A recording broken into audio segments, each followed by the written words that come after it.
Today, we're going to talk about 7 ways to discover a great name for your business. Welcome to Let's Rethink Business, presented by Dale Beaumont and brought to you by businessblueprint.com.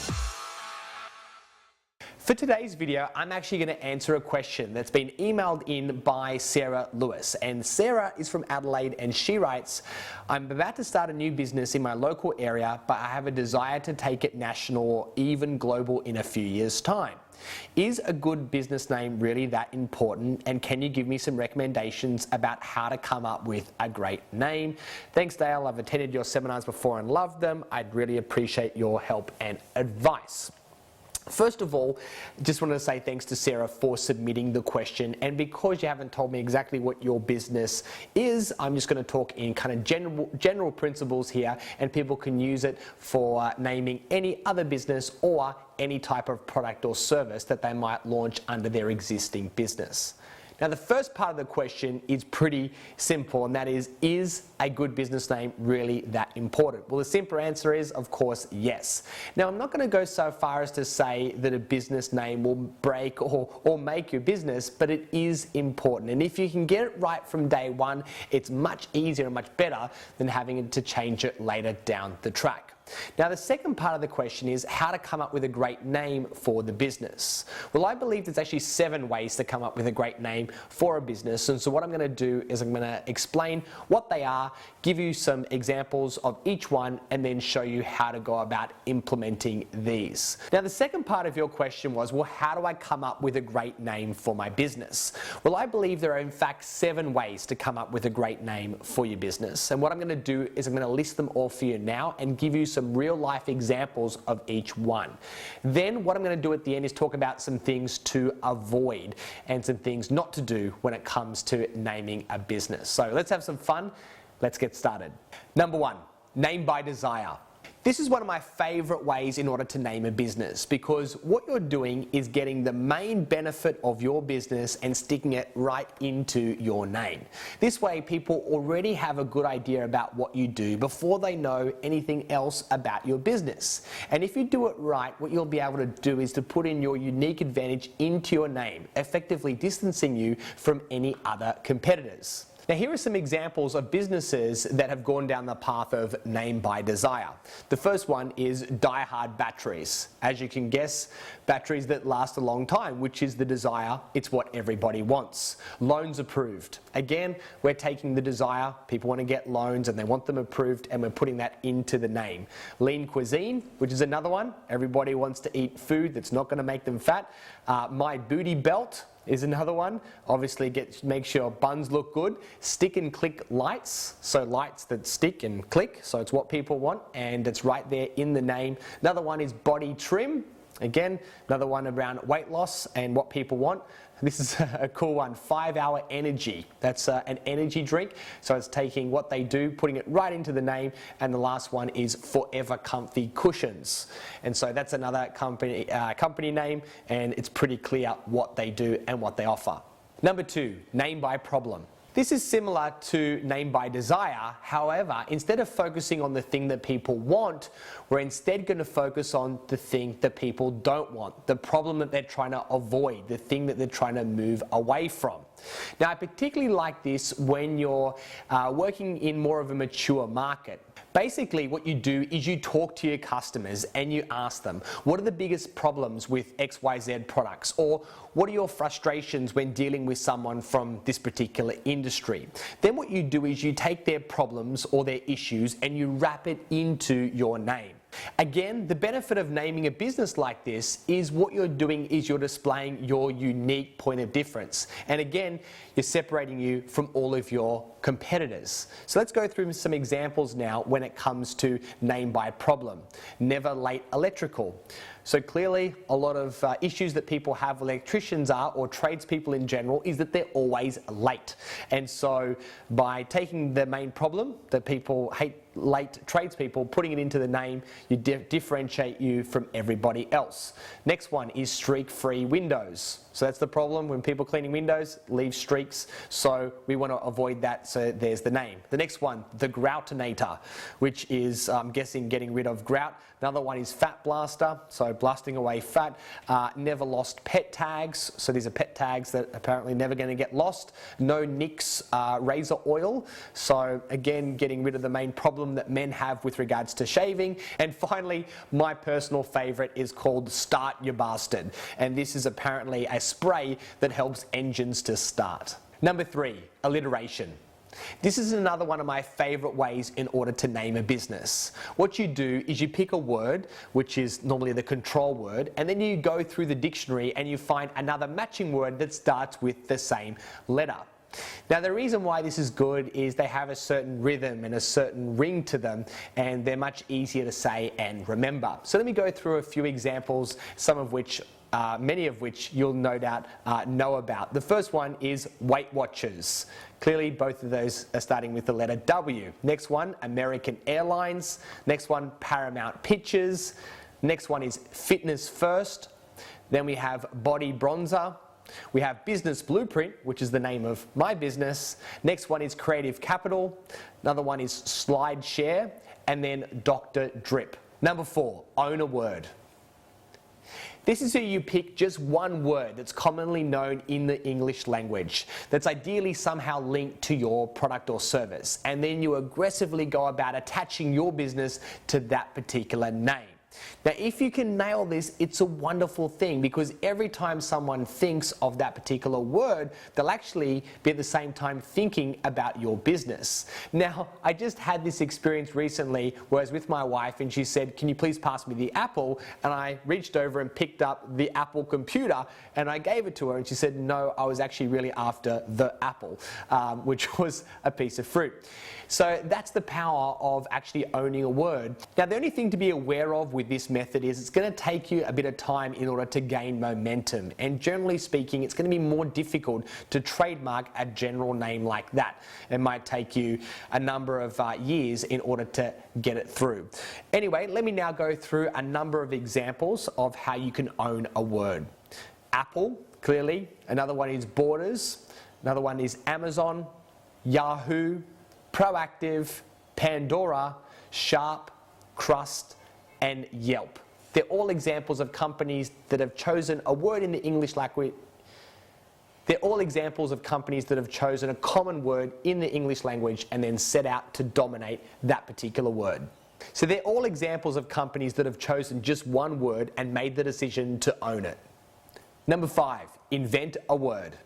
This time you're not going to use the dictionary or the thesaurus, because right now the word doesn't even exist. This is where you're going to pull something out of thin air. Well, not quite. It does involve some strategic thinking. Maybe the name could evolve out of the founder's name, it could be an acronym, or you could be putting two really short words together. So let me now go through and share with you some examples of companies that have invented words, and now those words are household names. We've got Facebook, YouTube, Avon, Colgate, Electrolux, Oreo, Qantas, Ironfish, IKEA, and Lego. Again, like above, you must exercise caution when it comes to taking this path. Why? Because these names really have no meaning until a company spends years and sometimes even millions of dollars before they become part of people's everyday life. However, the payoff is once these names become known, then they become part of people's everyday vocabulary. And the company's name is often used to define an entire category, effectively shunning out any other competitors. For example, you may hear people say, "Can you buy me a box of Kleenex?" Or, "Why don't you search for that on Google?" These are obviously just names of companies, but they're used to describe the entire category. Number 6, word mash. Word mash is where you actually invent a word. However, it's much easier to create because your word comes from mixing two parts of other words together. So what you do is you make a list of what your company does and all of your features and benefits. And then what you do is you play mix and match to see what words can be creatively paired together. Now this one is probably better done with a few friends, each with a drink or two in hand, because it does involve some people thinking outside the box and using creativity. Let me now share with you a number of different examples of companies that have used word mash to come up with their business name. First of all, Microsoft, which is a combination of microcomputer and software joined together. The next one is Skype, which is a combination of Sky, which is obviously through the cloud, through the internet, and also peer-to-peer. So putting together Sky and peer-to-peer is Skype. Next one is Wiki and Encyclopedia, which is Wikipedia. The next one is Federal and Express, which is, of course, FedEx. The next one is Group and Coupon, which became Groupon. Then we have Bandage and First Aid, which has become Band-Aid. Then we have Walton and Supermarket, which became Walmart. And then we've also got Website and Jet Setting, which has become WebJet. Number 7, word twist. This method, which I call word twist, is becoming increasingly popular for two reasons. Number one, it's becoming even harder to come up with names that you can actually register a .com address, which for many people is important. And number two, there are many businesses that are looking for ways to display their originality and a bit of a cool factor off the bat. So with a word twist, what a company does is they pick a word or maybe even two, and then they change the spelling. They may add an extra letter, they may write the word phonetically, they may remove some vowels, they may add a vowel on the front. So let's go through some examples now of word twist. The first one is Netflix. The next one is Fiverr, and Fiverr is spelt with 2 R's.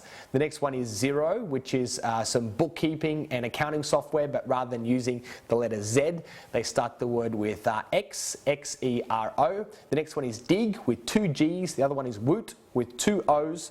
We also have Photolog, but photo is spelt with an F instead of a PH. We have Clout, which is spelt C-L-O-U-T,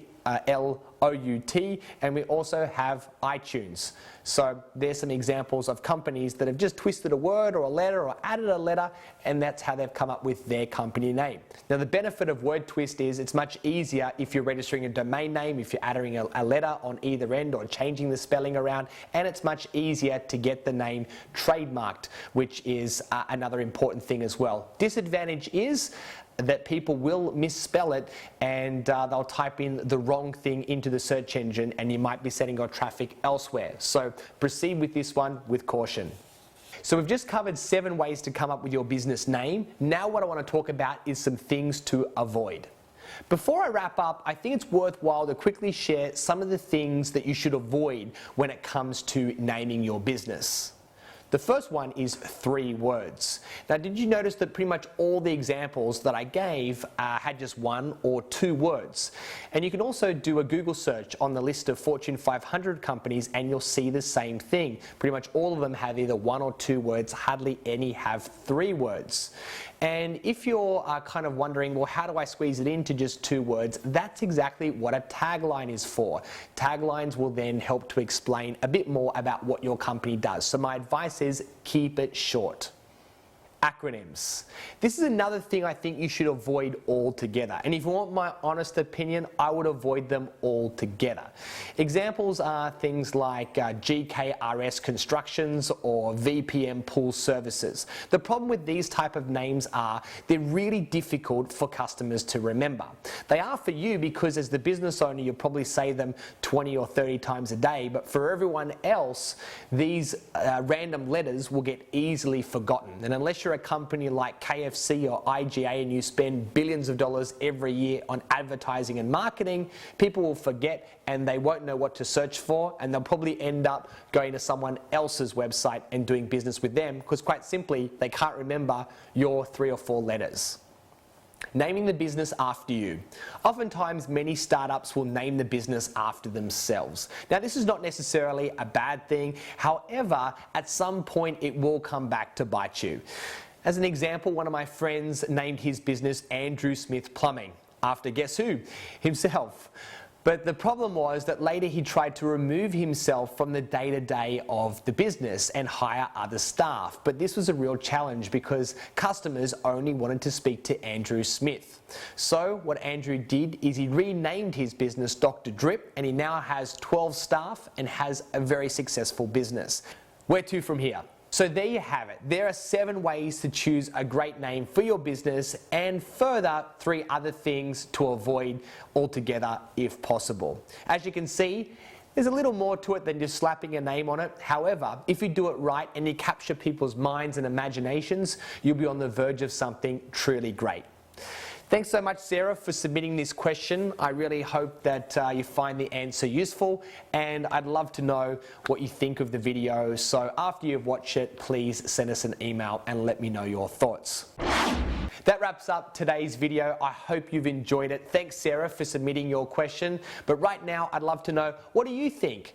Which is your favorite way to name a business? Or do you have any other methods that you've used that have worked successfully for you? If so, I'd love to hear them. Please leave them in the comment section just below this video. If you've enjoyed watching, please click on the like button, or better still, share the video with other people that you know. And as always, all the best conversations happen at businessblueprint.com. That's where you can go to subscribe and receive free updates, and also a whole bunch of additional resources to grow your business. That's it from me. Thanks for watching. I'll see you next time.